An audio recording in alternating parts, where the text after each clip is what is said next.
안녕하십니까? 오늘은 욥기 6장부터 10장까지 함께 읽겠습니다. 욥기를 보실 때 팁을 한 가지 드린다면요. 욥기를 보실 때는 오늘 딱 5장을 읽어야겠다. 그러면 그냥 읽기 시작하지 마시고 잠깐 각 장 오늘 읽을 부분에 1절들만 좀 보세요. 1절 보시면 6장은 욥이 대답하는 부분이죠. 그리고 7장 그냥 이어지면은 욥이 대답하는 부분이 이어지는 거예요. 6, 7장은 엘리바스가 말한 부분이 5장에 있었잖아요. 그 부분에 대한 욥의 대답이구나. 그리고 8장은 빌닷이 대답하죠. 욥이 2장, 6, 7장 욥이 대답하고 그 욥의 말을 듣고 8장에서 빌닷이 말하고 그리고 9장에서 다시 욥이 대답하죠. 10장까지 욥이 대답하는구나. 오늘 본문은 구조가 아주 심플하죠. 6, 7장 욥이 엘리바스의 말에 대답하고요. 그리고 8장 빌닷이 욥의 말에 대답하고요. 그리고 90장 욥이 대답하고요. 이게 어차피 말씀드렸지만 욥기의 구조는 단순해요. 본문의 구조는 욥이 말하고 엘리바스가 말하고 욥이 말하고 빌닷이 말하고 욥이 말하고 소발이 말하면 한 세트가 끝난 거예요. 마치 우리 운동할 때 뭐 이렇게 해서 한 세트를 이렇게 한 세트를 몇 세트 하세요 이런 거 있잖아요. 그것처럼 다시 한 세트 지나고 나면 또 욥이 말하고 엘리바스가 말하고 욥이 말하고 소발이 말하고 욥이 말하고 빌닷이 말하고 욥이 말하고 소발이 말하고 두 세트 끝. 세 번째 세트까지 가다가 중단되거든요.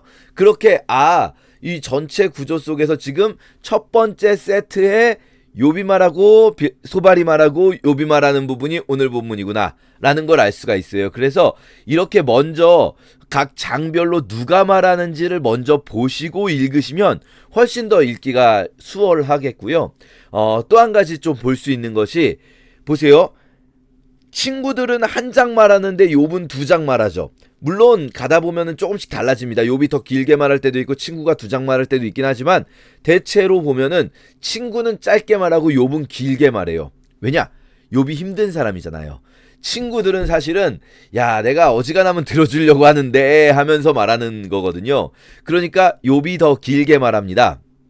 욥이 지금 힘들구나 하는 것을 좀 보실 수가 있겠고요. 그래서 엘리바스, 빌닷, 소발 순서로 간다. 욥이 힘들어서 욥이 좀 더 길게 말한다 라는 것을 보시면서 그리고 각 부분을 읽으실 때에는 이제 전체를 리듬감 있게 빨리 읽는 글이에요. 한 부분 한 부분을 디테일하게 찾아가면서 어떤 신학적인 주제를 찾는 종류의 글이 아니고 이 시의 형태로 되어 있다고 말씀드렸죠. 시가서라고. 이런 글은요. 전체를 리듬감 있게 빨리 읽으라고 주신 글이기 때문에 쭉 리듬감 있게 읽으면서 이 지금의 정서를 느끼면 됩니다. 정서를. 신학적인 주제보다는. 왜냐하면요. 부분이 말들을 통해서 이런 신학적인 주제가 있구나. 이 말이 이렇게 하나님의 진리를 드러내는구나 라고 보실 필요까지는 없는 게요. 지금 욥의 말과 친구들의 말이 있는데 친구들의 말이 옳습니까? 틀립니까? 친구들의 말이 틀린 말이죠. 나중에 하나님께 책망을 받죠. 그럼 욥의 말은 옳습니까? 틀립니까?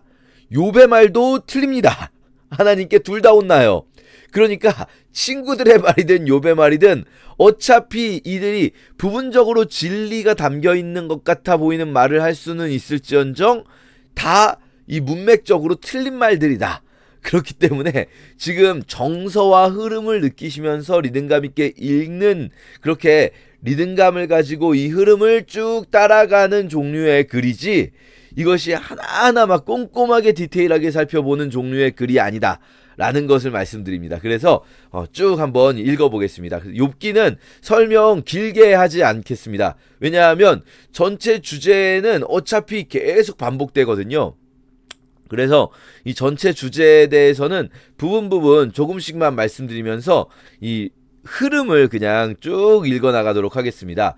욥이 대답하죠. 자, 엘리바스가 말했었습니다. 거기에 대해서 욥이 대답하는 거예요. 나의 괴로움을 달아보면 나의 파멸을 저울에 놓으면 내 괴로움이 바다의 모래보다도 무거울 것이야. 나 진짜 너무 힘들어. 나 너무 힘들어. 내 괴로움이 저울에 달면 바다 모래보다 무거울 거야. 그래om으로 나의 말이 경솔하였구나. 자, 내 말이 틀린 거 알겠어. 욥의 이 앞에 3장 4장에서 욥의 말이 틀렸다고 엘리바스가 말한 거잖아요. 욥이 말하는 거예요. 그래, 내 말이 틀렸어. 내 말이 틀린 거 맞는데 내가 정말 너무 힘들어서 나 이런 말 한 거야. 내가 괴로움을 달아보면 이렇게 너무 힘들어서 내가 경솔하게 말한 건데 전능자의 화살이 나에게 박혔다. 지금 욥은요, 이제 본격적으로 이 주제를 꺼내들기 시작합니다. 내 괴로움이 하나님이 아니고서는 이렇게 나한테 할 수가 없다. 이거 하나님이 주신 거다. 전능자의 화살, 하나님이 나를 향해 화살을 쏘았다라고 표현하거든요. 욥이 6, 7장 말하잖아요. 이 6, 7장 말하는 가운데 앞뒤를 이걸로 감싸고 있어요. 7장 마지막에도요, 이렇게 말해요. 나를 왜 어찌하여 나를 당신의 관역으로 삼으셨습니까? 하나님이 나를 관역으로 삼으시고 전능자가 화살을 쏘셨다는 거예요. 이 화살이, 전능자의 화살이 욥은 빗나갔다고 생각하지 않아요. 왜냐하면요, 욥은 이것만큼은 확실히 알아요. 전능자의 화살은 빗나가지 않습니다. 하나님이 어쩌다가 실수로 나를 맞추신 게 아니라 작정하고 나를 관역 삼아서 쏘시지 않고서야, 하나님은 실수하시는 분이 아니잖아요. 하나님이 실수하지 않으시는 분이라는 사실은 우리에게 보통은 위로를 주시는 말씀이거든요. 그런데 진짜 괴로움을 당하고 있는 사람에게는, 아니, 실수하지 않으시는 하나님이 왜, 그러면 이게 하나님이 의도하지 않았는데 어쩌다가 벌어진 일이 아니라 하나님이 의도적으로 나를 이렇게 공격하고 계시다는 거잖아. 하나님 도대체 왜 그러시는가? 라는 답답함이 생기는 거예요. 근데 여러분 오해하지 마세요. 그렇다고 해서 진짜로 여러분이 괴로움을 당하실 때 하나님이 전능자의 화살을 여러분 관역 삼아 쏘시는 게 아니라, 욥이 말하잖아요. 힘드니까 하는 말이에요. 힘드니까 하는 말. 아까도 말씀드렸죠? 이게 신학적으로 옳은 이야기가 아니에요. 욥이 힘드니까 전능자가 나를 관역 삼아서 나를 화살로 쏘는구나 라고 느끼고 있는 거예요. 그러나 우리가 기억해야 될 것, 욥은 어쨌든 하나님의 전능성에 대해서 부정하지 않고 있다라는 거예요. 들나귀가 풀이 있으면 왜 울겠냐? 소가 먹을 게 있으면 왜 울겠냐? 내가 힘든 일이 없으면 왜 울겠냐? 라는 말이에요. 내가 힘든 일이 없으면 왜 울겠냐? 싱거운 거 소금 없이 먹히겠냐? 예, 소금 없이 먹으면 안 되죠. 싱거운 거 맛이 없죠. 닭의 알에 흰자위가 맛이 있겠냐? 이런 꺼리는 음식물 같이 여기는데, 내가 지금 그래서 내가 정말 괴로울 만한 일이 있어서 내가 괴롭다고 말하는데, 도대체 누가 나의 간구를 들어주겠냐? 하나님이 나의 간구를 들어주겠냐? 지금 하나님이 안 들어주신다는 거예요. 하나님이 왜 하나님이 내 말 안 들어주시는가? 내가 생각해보니까 나를 멸하시기를 기뻐하신다. 하나님이 나를 끊어버리시려고 하는다 라고 말하는 거예요. 지금 하나님이 나를 버리려고 한다라고 욥은 말하고 있어요. 실제로 하나님은 우리를 버리지 않으시지만 이렇게 힘든 와중에 욥은, 왜냐? 하나님의 전능성을 부정하지 않다 보니까, 하나님의 전지전능을 부정하지 않으려다 보니까 나를 버리려고 한다는 결론밖에 이르지 못하는 거예요. 나를 사랑하지 않는 것 같다. 여러분, 실제로 하나님의 전지전능과 하나님의 절대적 사랑이 이 우리 눈에 보이는 현상 속에서 양립하기가 힘든 상황이 너무나 많이 벌어집니다. 예를 들어서 아무 죄 없는 어린 아이가 어떤 고통을 당합니다. 전쟁통에 아무 죄 없는 어린 아이가 죽습니다. 그러면은 우리는 이 하나님이 전지전능하시다면 도대체 왜 그런 일이 벌어질 수 있는가? 아, 하나님이 그 아이를 사랑하지 않는구나. 거꾸로 하나님이 그 아이를 사랑하신다면, 정말 사랑이 진짜라면 왜 그런 일이 벌어지는가? 하나님이 도우실 수가 없나 보네. 아니면 하나님 모르시나 보네. 그런 일이 있는 걸. 이 둘 중에 하나, 하나님의 전지전능과 하나님의 사랑 사이에 이 모순이 생겨버리거든요. 우리의 현실 속에서. 그런 그 문제를 욥이 붙들고 있는 거예요. 지금 자기의 현실 속에서. 근데요, 사실 이 하나님의 전지전능과 하나님의 사랑이 맞닿을 수 있는 그 자리는 어디입니까? 우리의 현실을 뛰어넘는 진짜 현실 속에서예요. 우리의 현실이 진짜 현실의 전부가 아니다 라는 걸 알아야 되거든요. 그게 이제 욥기의 마지막에 가서 나옵니다. 자, 어쨌든 아직은 거기까지 가실 필요 없어요. 아직은 그냥 욥의 한탄을 듣고 계시면 됩니다. 이거를 너무 빨리 정답으로 넘어가지 말아야 돼요. 우리가 욥기는 그런 의도를 가지고 있어요. 우리는 빨리 정답을 알고 싶거든요. 우리는 그냥 지적으로는 충분히 이해됐어요. 욥이 힘들어서 이런 말 하는구나. 그럼 이제 정답으로 넘어가자가 되거든요. 욥기는 그러지 못하게 계속 반복해요. 왜냐하면 욥의 고통과 이 고통당하는 욥을 지켜보는 친구들의 마음을 우리가 느껴야 돼요. 우리가 이 욥기를 읽으면서 이 욥은 왜 이렇게 끊임없이 지금 말을 2장이나 하고 있어. 친구는 1장만 하고 끝나는데, 더군다나 같은 1장도 친구의 이 분량은 짧아요. 잘 보시면 빌닷이 8장에 말하잖아요. 빌닷 22절까지밖에 말 안 하잖아요. 욥은요 2장을 말하는데 막 35절 막 이렇게 말해버립니다. 욥은 너무 길게 말해요. 자, 어쨌든 욥이 왜 그렇게 힘들어하는가, 욥이 도대체 이렇게 힘들게 말하는 욥을 지켜보는 게 얼마나 힘든 일인가를 우리가 마음으로 느껴야 돼요. 그 친구들의 마음을. 그 다음에 하나님의 정답을 들어야 합니다. 자, 그래서 욥은 하나님이 나를 치시는구나. 그래도 내가 위로를 받는 것은, 야, 나는 하나님을 버리지 않았어. 나는 하나님의 말씀을 거역하지 않았어. 나는 정말 악한 짓을 하지 않았어. 라고 말하는 거예요. 나는 그런데 내가 도저히 버티지 못하겠다. 내 기력이 이제는 버티지 못하겠다. 낙심한 자가 전능자를 경외하기를 저버릴지라도, 왜 기력이 버티지 못하냐면요, 낙심한 자가 전능자 경외하기를 저버려도 친구로부터는 동정을 받아요. 그런데 나는, 욥 자신은 전능자 경외하기를 버티고 있는데 친구들로부터 동정을 못 받는다. 내 형제들은, 그러니까 다른 낙심한 자들은 친구로부터 동정을 받는데 내 형제들은 변덕스럽구나. 지금 엘리바스가 한 말 때문에 이러고 있는 거예요, 친구한테. 사실 엘리바스가 한 말이 또 뭘 그렇게까지 틀렸습니까? 그런데 욥은요 너무 힘든 거예요. 친구가 한 그 말 한마디가. 자, 보세요. 욥이 사실 엘리바스가 그 말 하기 전까지만 해도 좀 버텨내고 있던 사람 아닙니까? 그런데 엘리바스가 그 말을 한 게 욥에게는 너무 속상한 거죠. 그래서 이제 욥이 친구들을 비판하기 시작합니다. 야, 얼음이 있으면 이 더러운 게 감추어져도 결국은 따뜻하게 마르면은 그 자리에서 없어지는 것처럼, 또는 이 대상인들이 길을 벗어나서 들에 들어가서, 참 들에 들어갈 때는 저기 뭐가 있는 것 같아 하고, 야, 저기 봐봐, 저기 아지랑이로 뭐가 보이는 거죠. 야, 뭐 신기루가 보여서 저기 뭐가 있는 것 같아 하고 신기루를 보고 갔다가 거기 와서는 아무것도 없고 물이 없는 걸 보고 낙심하는 것처럼, 이렇게 변하는 것처럼, 대상인들의 마음이 변하고 얼음이 녹아 없어지고 변하는 것처럼 너희들 변했어. 이제는 니네들 아무것도 아니구나.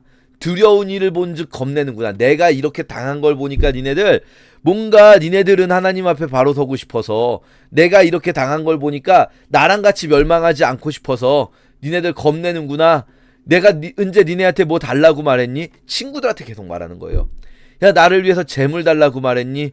내가 언제 나를 좀 구원해 달라고 했니? 내가 너한테 뭘 요구했니? 니네들은 나를 위로하러 왔다고 해놓고서는 내가 이런 모습을 보니까 니네들 변했구나. 나 한번 말해봐. 내가 뭘 잘못했는지 말해봐. 내가 조용히 있을게. 옳은 말이 어찌 그리 고통스러운가 라고 말합니다. 옳은 말이 어찌 그렇게 고통스러운가. 이게요, 잘 따져보면 욥도요 논리적으로 반박을 못해요, 엘리바스의 말에. 지금 욥은 엘리바스의 말에 단 한마디도 논리적으로 반박하지 않습니다.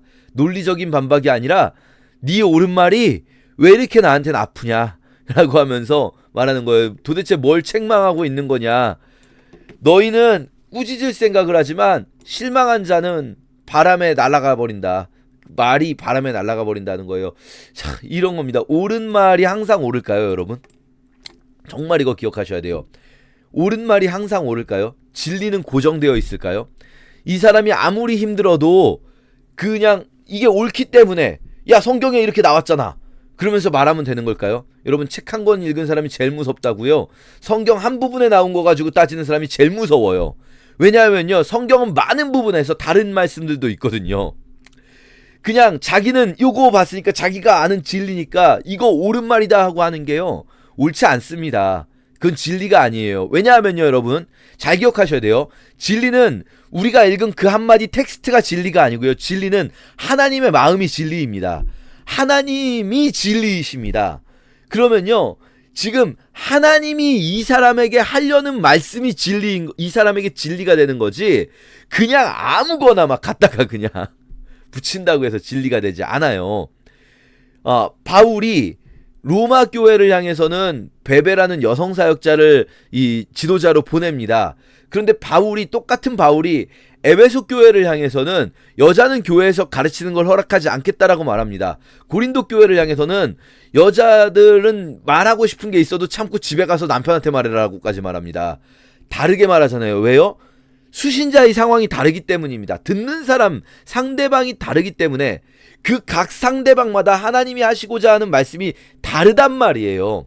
진리는 고정되어 있지 않습니다. 진리는 엄밀히 말하면 진리는 고정되어 있지만 그 진리가 선포되어 있을 때는 고정되어 있는 것이 그냥 아무 때나 막 쓰이는 게 아니라는 거예요. 왜냐? 진리는 이 텍스트가 진리가 아니라 하나님의 마음, 하나님 본인이 진리이시기 때문이에요.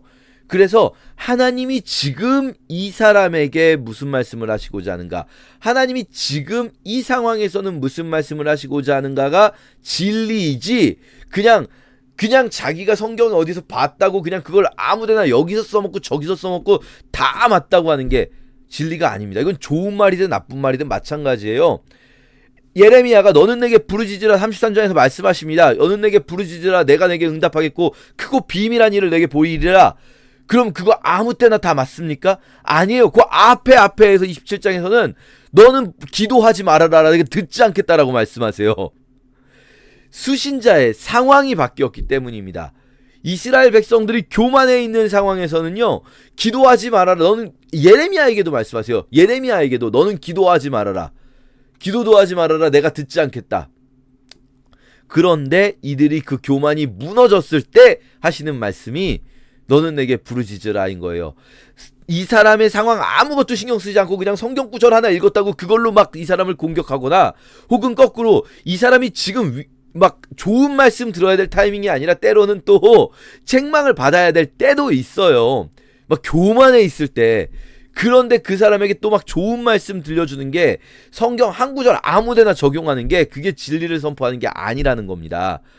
근데 지금 욥은 교만은커녕 마음이 무너져 있는 사람인데, 욥은 고통 속에서 신음하는 사람인데 거기다 대고 옳은 말을 그렇게 막 해버리면 욥에게는 그게 고통일 뿐이에요. 너희는 친구를 팔아 넘기는 놈들이구나. 이제 좀 부탁인데 내게로 얼굴을 돌리라. 나를 좀 봐라 하는 거예요. 나를 좀 봐라. 내 말을 좀 들어라. 내가 그냥 말하는데 좀 듣고 좀 있어줘. 이거 주로 아내분들이 남편한테 하는 말 아닙니까? 나 아내가 말하면 남편이 자꾸 반박할 때 그냥 내 말을 좀 듣고 있어줘. 그냥 내가 절대 거짓말을 하는 게 아니야. 내 혀에 불의한 것이 있고 내가 왜 내가 거짓말을 하겠어 라고 말하면서 7장 계속 말합니다. 내 진짜 이 땅에서 노동하는 사람들이 품꾼이 삭슬을 기다리는데 나는 고통을 받으니까 내가 밤이 힘들 걸 내가 기다린다. 내가 누울 때면, 내가 잠만 잘 때면 언제 일어날까, 언제 이 밤이 지나갈까 하며 새벽까지 이리 뒤척 저리 뒤척 하는구나. 잠을 못 잔다는 거예요. 얼마나 괴롭습니까? 내 살에는 구더기와 흙덩이가 구더기가 옷처럼 입고 있구나. 피부는 굳어졌다 터지고 나는 정말 너무 힘들다. 나를 본 자의 눈이 다시는 나를 보지 못할 것이다. 내가 이제 죽는다는 얘기예요. 나 이러다가 죽을 것 같아.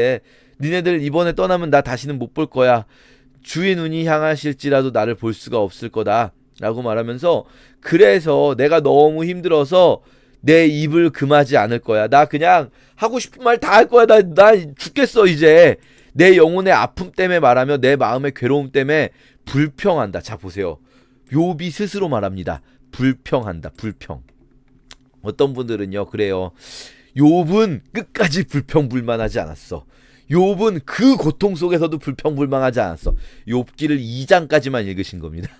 욥기를 2장까지만 읽으면 그런 모든 상황 속에서도 욥이 하나님을 원망하지 않고 불평불만하지 않습니다. 근데 여기서 말하잖아요. 욥이 불평하리이다. 그럼 또 어떤 분들은 그러세요. 하나님께 불평한 건 아니잖아요. 하나님께는 불평하지 않고 친구들한테만 말하는 거죠.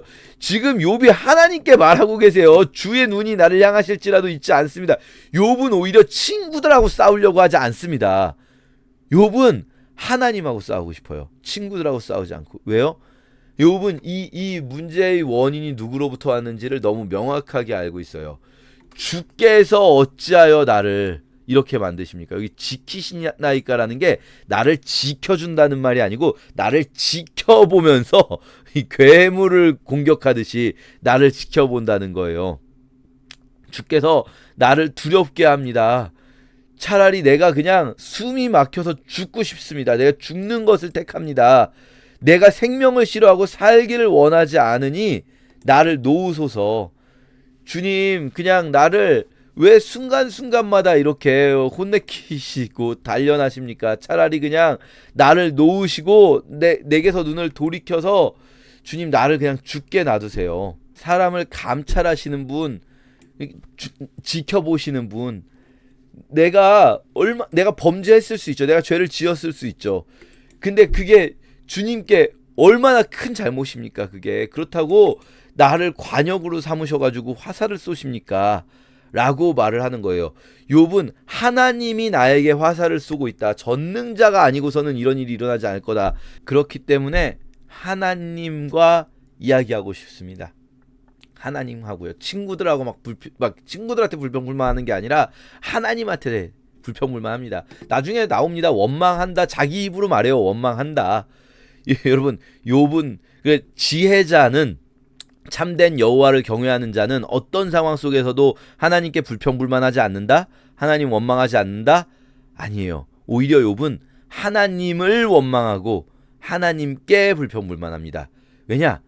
우리가 보기에는 이 상황과 환경이 막 나를 괴롭게 하는 것 같지만 욥이 볼 때는 상황과 환경이 아니에요.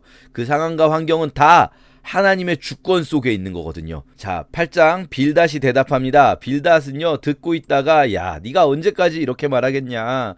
하나님이 어떻게 그런 분이시겠냐. 하나님이 어떻게 정의를 굽게 하시겠냐. 정의로우신 분이 하나님이 잘못하시는 거겠냐. 설마 네가 잘못하는 거지. 이게 참 위로하러 온 거잖아요. 이런 거예요. 위로하러 와서 막 듣고 있다가 이게 힘든 사람은 좀 틀린 말 할 수 있어요. 힘든 사람이 힘들어서 하는 말이에요. 힘들어서. 근데 그걸 듣다가 집사님 그래도 그건 아니지. 아이 집사님 그래도 그렇게까지 말하면 안 되지. 하나님이 그런 분이셔. 이러면요. 이거 위로가 아니죠. 그건 더 이상 이제. 그러면서 해서는 안 될 말을 해버립니다. 또 이게 말하다 보면 이런 말이 나오게 돼 있어요. 해서는 안 될 말. 네 자녀들이 지금 욥의 자녀들이 죽었잖아요. 욥의 자녀들이 죽었는데요. 여러분 1장에서 뭐라고 했습니까? 욥이 혹시라도 자녀들이 그들이 알지 못하는 사이에 죄를 지었을까봐 그것까지 매일 번제를 드렸잖아요. 그런데 친구가 와서 하는 말이 뭡니까? 야, 네 자녀들이 주님께 죄를 지었으니까 죽었지 라고 말한 거예요. 죄를 지었으니까 죽었지. 자녀가 죽은. 여러분 사실 내 몸이 아픈 거보다 진짜 힘든 건 자녀의 죽음 아니겠습니까? 저는 상상만으로도 끔찍합니다. 내 몸이 아픈 거보다 욥도 어쩌면 자기 몸이 아픈 거보다 자녀의 죽음이 훨씬 힘들었을 거예요. 그러니까 아마도 그래서 이 말을 하는 걸 거예요. 욥이 주로 제일 힘들어하는 게 자녀의 죽음이니까 그것 때문에 욥이 힘들어하고 있으니까 욥에게 말해주는 거예요. 주님이 정의로우신 분이니까 자녀들이 죽은 거는 뭐 안타깝지만 죄를 지었으니까 죽은 거 아니겠어? 라는 절대로 해서는 안 되는 말을 하는 거죠. 그러면서 위로랍시고 하는 말이 있습니다.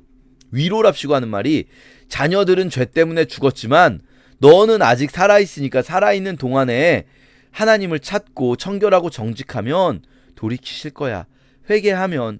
집사님 아들들 죽은 건 안타까운데 회개하지 못하고 죽은 거잖아. 집사님 살아있으니까 살아있는 동안에 회개하면 주님이 돌이키실 거야. 이게 위로입니까 이게?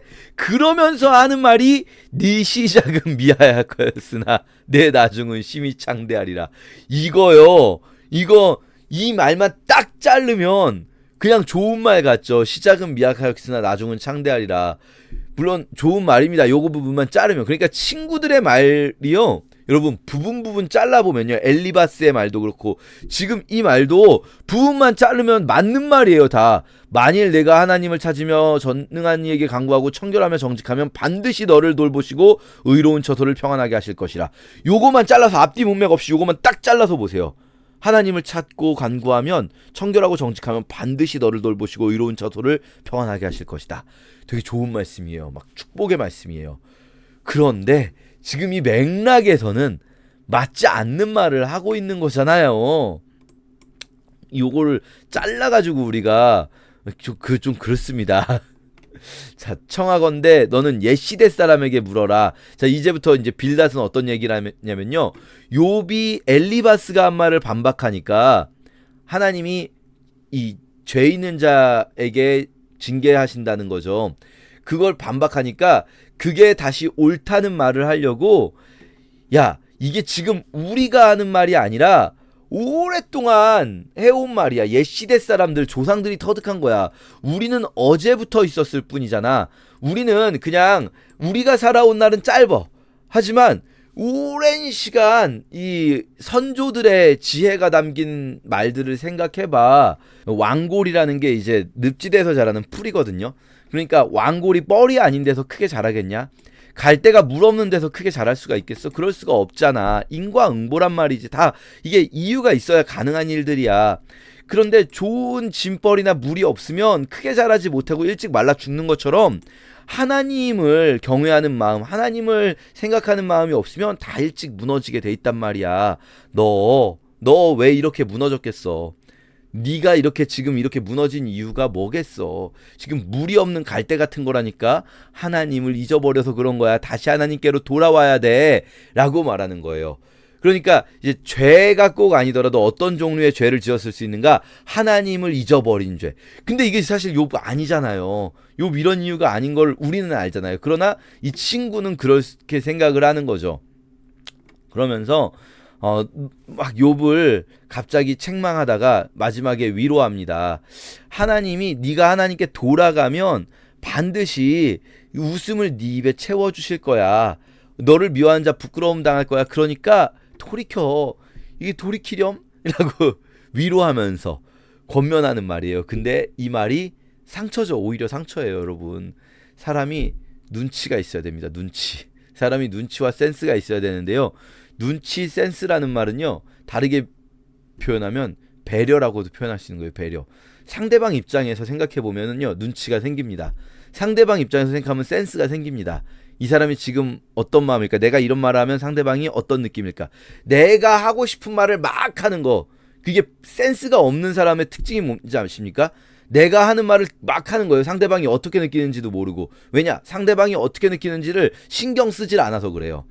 상대방 입장에서 좀 생각을 해보면, 이 말이 좋은 말일까 싫은 말일까, 저 사람이 지금 지루해하고 있어, 저 사람이 듣기를 괴로워하고 있어, 저 사람이 힘들어하고 있어, 이걸 느껴야 내 말을 중단하게 되는데요, 상대방 입장에서 생각을 안 하고 그냥 내가 하고 싶은 대로 말하고 내가 판단하는 거예요. 이 말이 옳은 말이야? 틀린 말이야?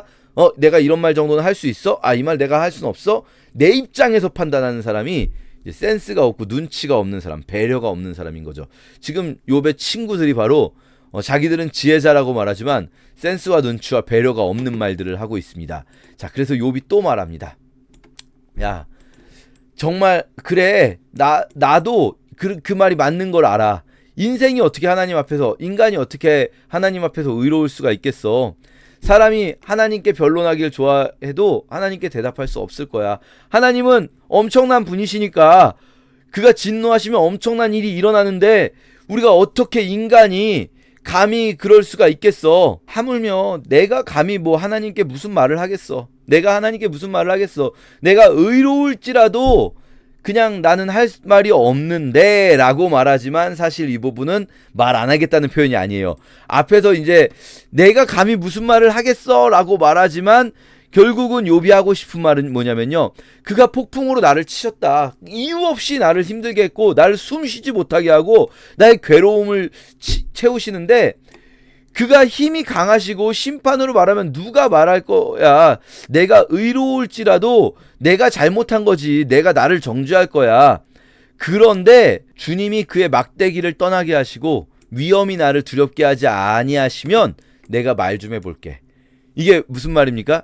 하나님의 그 위대하심, 그 권능 앞에서는 내가 감히 말할 수 없지. 그래, 내가 진짜 억울한데 하나님이 왜 이렇게 나를 치시는지 내가 모르겠는데, 근데 그 위대하신 권능을 조금 거두신다면, 하나님이 그 막대기를 좀 거두시고 내 말을 그냥 차분하게 들어주시면 내가 좀 말할게. 내가 두려움 없이 좀 말 좀 해볼게. 말하겠다는 얘기예요.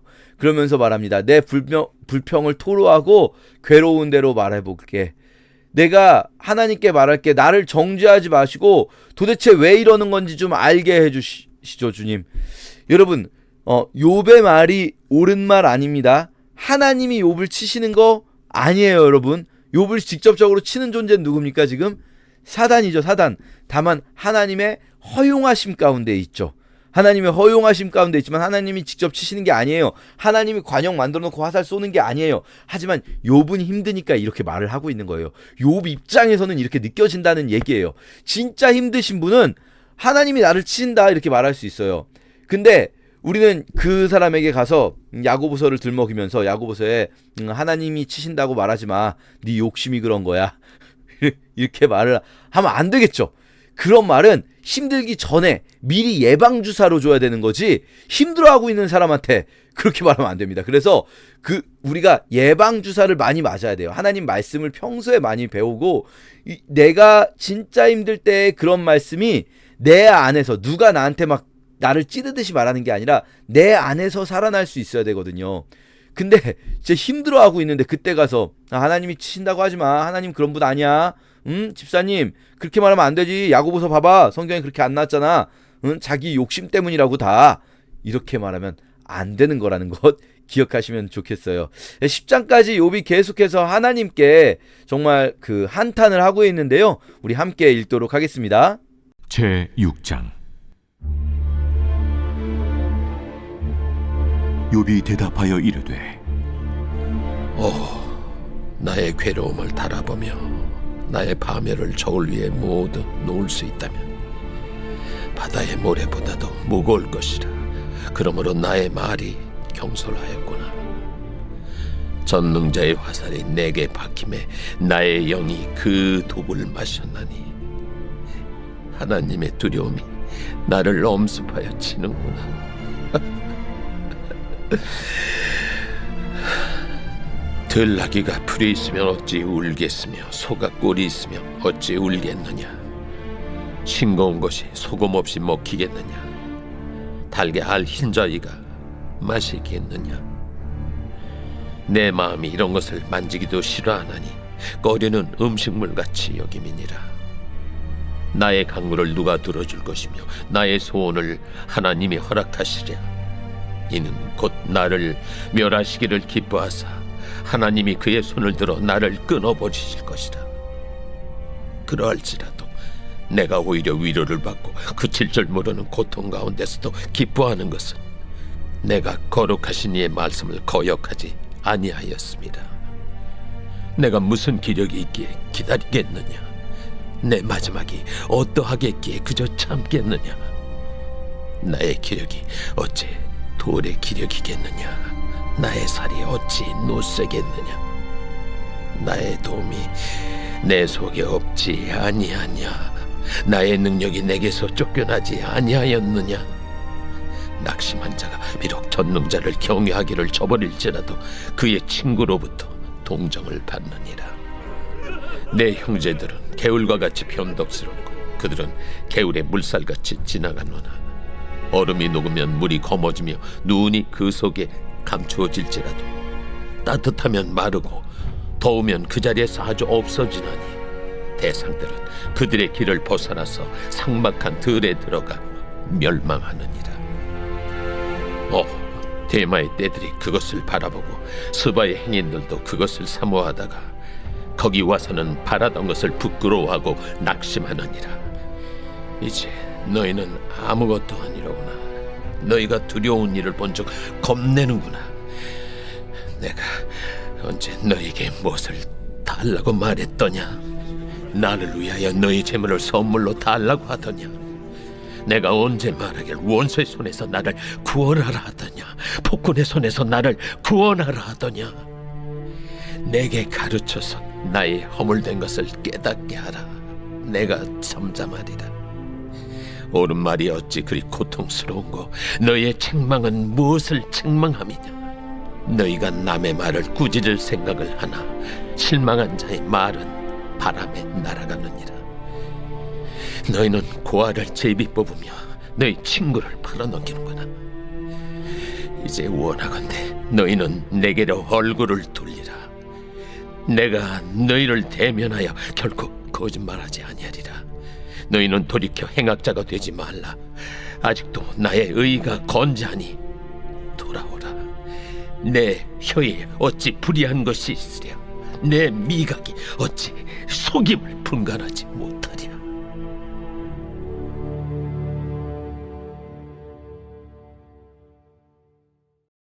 제7장. 이 땅에 사는 인생에게 힘든 노동이 있지 아니하겠느냐? 그 옛날이 품꾼의 날과 같지 아니하겠느냐? 종은 저녁근을 몹시 바라고 품꾼은 그의 삭슬 기다리나니 이와 같이 내가 여러 달째 고통을 받으니 고달픈 밤이 내게 작정되었구나. 내가 누울 때면 말하기를 언제나 일어날까, 언제나 밤이 갈까 하며 새벽까지 이리 뒤척 저리 뒤척하는구나. 내 살에는 구더기와 흙덩이가 의복처럼 입혀졌고 내 피부는 굳어졌다가 터지는구나.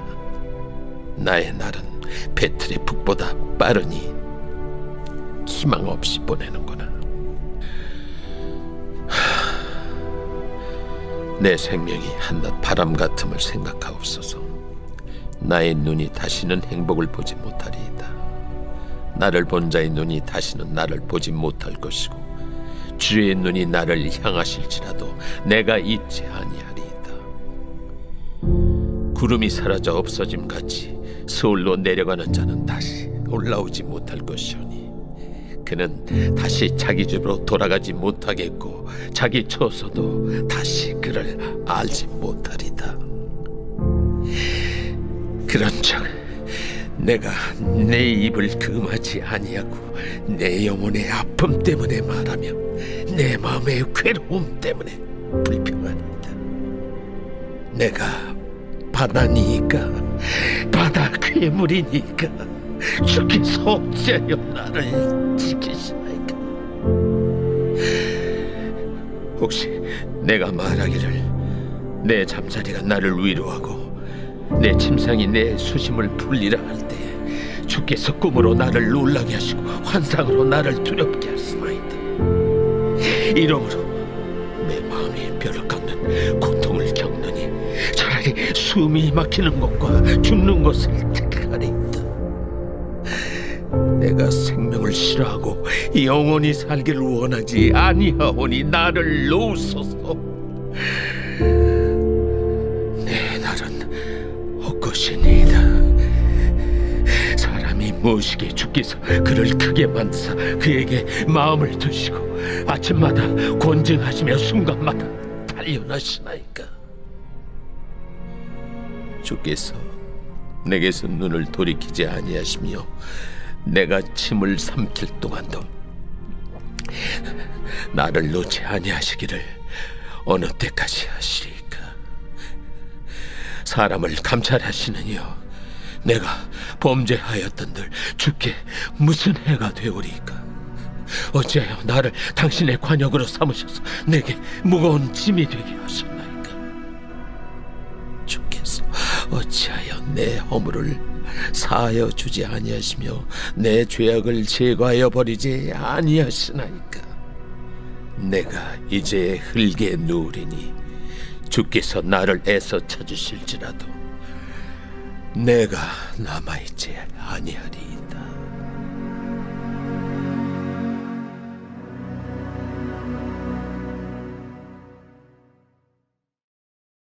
제8장. 수아 사람 빌닷이 대답하여 이르되 네가 어느 때까지 이런 말을 하겠으며 어느 때까지 네 입의 말이 거센 바람과 같겠는가? 하나님이 어찌 정의를 굽게 하시겠으며 전능하신 이가 어찌 공의를 굽게 하시겠는가? 네 자녀들이 주께 죄를 지었으므로 주께서 그들을 그 죄에 버려두셨나니 네가 만일 하나님을 찾으며 전능하신 이에게 간구하고 또 청결하고 정직하면 반드시 너를 돌보시고 네 의로운 처소를 평안하게 하실 것이라. 네 시작은 미약하였으나 네 나중은 심히 창대하리라. 청하건대 너는 예시대 사람에게 물으며 조상들이 터득한 일을 배울지어다. 우리는 어제부터 있었을 뿐이라 우리는 아는 것이 없으며 세상에 있는 날이 그림자와 같으니라. 그들이 네게 가르쳐 이르지 아니하겠느냐? 그 마음에서 나오는 말을 하지 아니하겠느냐? 왕골이 진펄 아닌 데서 크게 자라겠으며 갈대가 물 없는 데서 크게 자라겠느냐? 이런 것은 새순이도다 아직 뜯을 때가 되기 전에 다른 풀보다 일찍이 마르느니라. 하나님을 잊어버리는 자의 길은 다 이와 같고 저속한 자의 희망은 무너지리니 그가 믿는 것이 끊어지고 그가 의지하는 것이 거미줄 같은즉 그 집을 의지할지라도 집이 서지 못하고 굳게 붙잡아 주어도 집이 보존되지 못하리라. 그는 햇빛을 받고 물이 올라 그 가지가 동산에 뻗으며 그 뿌리가 돌무더기에 서리어서 돌 가운데로 들어갔을지라도 그곳에서 뽑히면 그 자리도 모르는 체하고 이르기를 내가 너를 보지 못하였다 하리니 그 길의 기쁨은 이와 같고 그 후에 다른 것이 흙에서 나리라. 하나님은 순전한 사람을 버리지 아니하시고 악한 자를 붙들어 주지 아니하심으로 웃음을 네 입에 즐거운 소리를 네 입술에 채우시리니 너를 미워하는 자는 부끄러움을 당할 것이라. 악인의 장막은 없어지리라.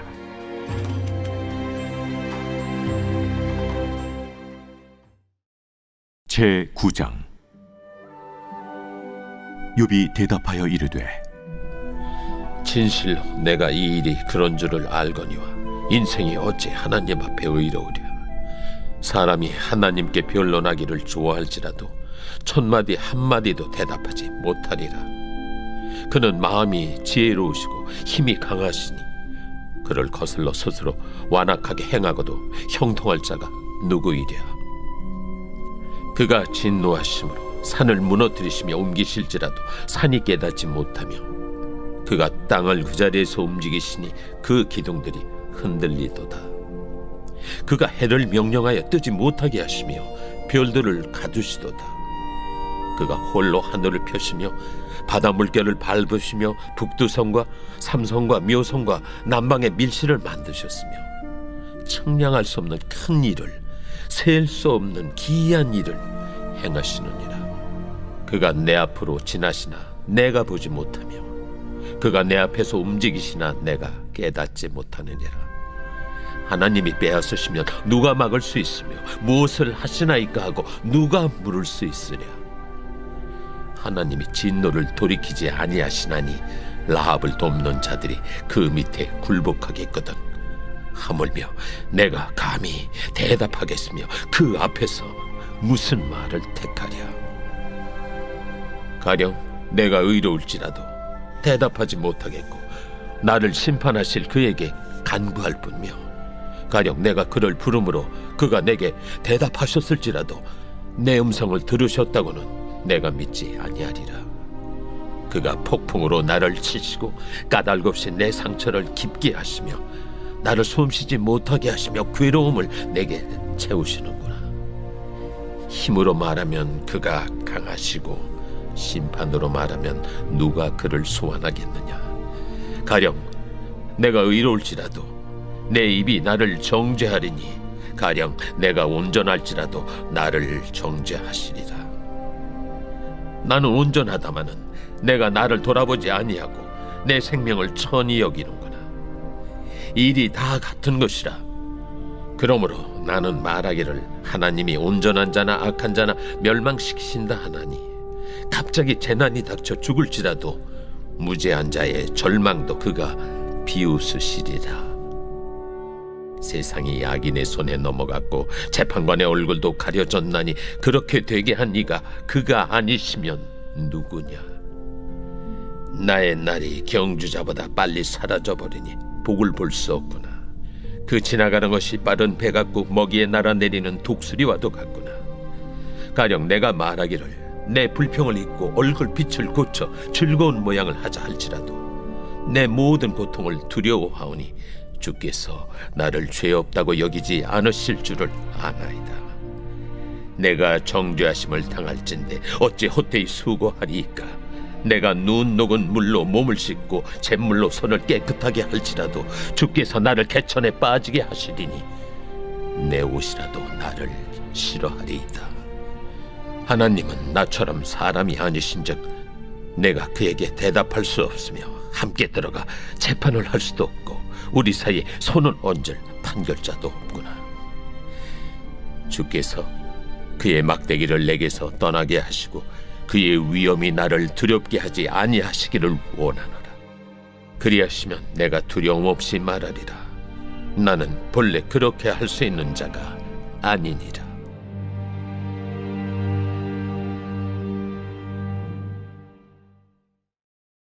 제10장. 내 영혼이 살게 곤배하니 내 불평을 토로하고 내 마음이 회로운 대로 말하리라. 내가 하나님께 아뢰오리니 나를 정죄하지 마시옵고 무슨 까닭으로 나와 더불어 변론하시는지 내게 알게 하옵소서. 주께서 주의 손으로 지으신 것을 학대하시며 멸시하시고 악인의 꾀에 빛을 비추시기를 선히 여기시나이까. 주께도 육신의 눈이 있나이까. 주께서 사람처럼 보시나이까. 주의 날이 어찌 사람의 날과 같으며 주의 해가 어찌 인생의 해와 같기로. 나의 허물을 찾으시며 나의 죄를 들추어내시나이까. 주께서는 내가 악하지 않은 줄을 아시나이다. 주의 손에서 나를 벗어나게 할 자도 없나이다. 주의 손으로 나를 빚으셨으며 만드셨는데 이제 나를 멸하시나이다. 기억하옵소서. 주께서 내 몸 지으시기를 흙을 뭉치듯 하셨거늘 다시 나를 티끌로 돌려보내려 하시나이까. 주께서 나를 젖과 같이 쏟으셨으며 엉긴 젖처럼 엉기게 하지 아니하셨나이까. 피부와 살을 내게 입히시며 뼈와 심줄로 나를 엮으시고 생명과 은혜를 내게 주시고 나를 보살피심으로 내 영을 지키셨나이다. 그러한데 주께서 이것들을 마음에 품으셨나이다. 이 뜻이 주께 있는 줄을 내가 아나이다. 내가 범죄하면 주께서 나를 죄인으로 인정하시고 내 죄악을 사하지 아니하시나이다. 내가 악하면 화가 있을 것이오며 내가 의로울지라도 머리를 들지 못하는 것은 내 속에 부끄러움이 가득하고 내 환난을 내 눈이 보기 때문이니이다. 내가 머리를 높이 들면 주께서 젊은 사자처럼 나를 사냥하시며 내게 주의 놀라움을 다시 나타내시나이다. 주께서 자주 증거하는 자를 바꾸어 나를 치시며 나를 향하여 진노를 더하시니 군대가 번갈아서 치는 것 같으니이다. 주께서 나를 대서 나오게 하셨으면 어찌함이니까. 그렇지 아니하셨더라면 내가 기운이 끊어져 아무 눈에도 보이지 아니하였을 것이라. 있어도 없던 것 같이 되어서 태에서 바로 무덤으로 옮겨졌으리이다. 내 날은 적지 아니하니까. 그런즉 그치시고 나를 버려두사 잠시나마 평안하게 하시되 내가 돌아오지 못할 땅 곧 어둡고 죽음의 그늘진 땅으로 가기 전에 그리하옵소서. 땅은 어두워서 흑암 같고 죽음의 그늘이 져서 아무 구별이 없고 광명도 흑암 같으니이다.